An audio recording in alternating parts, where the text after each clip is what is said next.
Assalamualaikum warahmatullahi wabarakatuh. Perkenalkan, saya Krima Sabila, peserta Larsar CPNS 2026 Angkatan 305 dari Babelkes Semarang. Selama mengikuti pembelajaran Larsar ini, khususnya di agenda 2, saya mempelajari tentang nilai-nilai berakhlak. Pembelajaran di agenda 2 ini memberi pengalaman yang sangat bermakna bagi saya. Sebelumnya saya menganggap bahwa nilai berakhlak itu hanya sebuah teori yang saya pelajari di modul, tapi ternyata berakhlak ini bukan hanya sebuah teori, tapi menjadi pondasi bagi kita sebagai ASN dalam melakukan kegiatan sehari-hari ketika bekerja. Kemudian sebagai perawat, saya terkadang berada dalam situasi yang cepat dan penuh tekanan.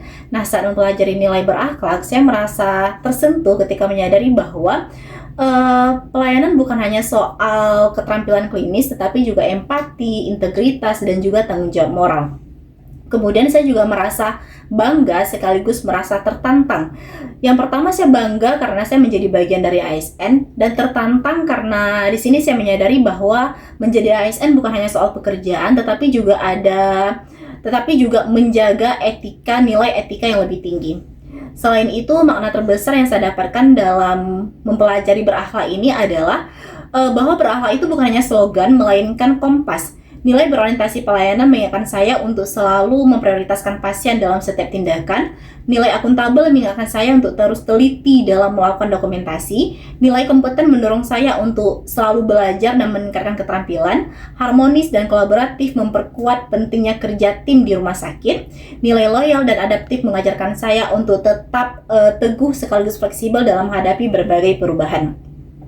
Namun, selama pembelajaran tentu banyak hambatan yang saya hadapi. Selama mengikuti Larsar, saya harus tetap menjalankan pelayanan, saya harus tetap mengikuti pelayanan di rumah sakit. Hal ini memberi tekanan kepada saya karena harus bisa membagi waktu antara mengerjakan tugas, melakukan pelayanan, dan juga mengikuti Zoom. Namun, alhamdulillah saya mampu menghadapi itu semua dan saya belajar manajemen waktu dengan lebih baik.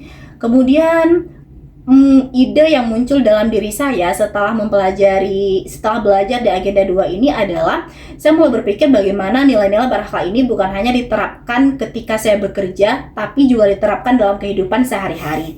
Selain itu, tindak lanjut yang akan saya lakukan adalah saya ingin nilai berakhlak ini menjadi refleksi harian. Setiap selesai dinas, saya ingin bertanya kepada diri sendiri, apakah saya sudah berorientasi pelayanan atau belum, atau apakah saya sudah bertindak dengan integritas atau tidak. Selain itu, saya ingin terus belajar meningkatkan kompetensi sehingga saya dapat menjadi pribadi yang dicontoh meskipun masih dalam tahap pembelajaran.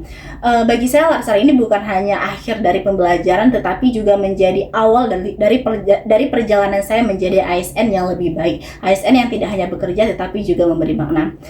Sekian yang dapat saya sampaikan. Assalamualaikum warahmatullahi wabarakatuh.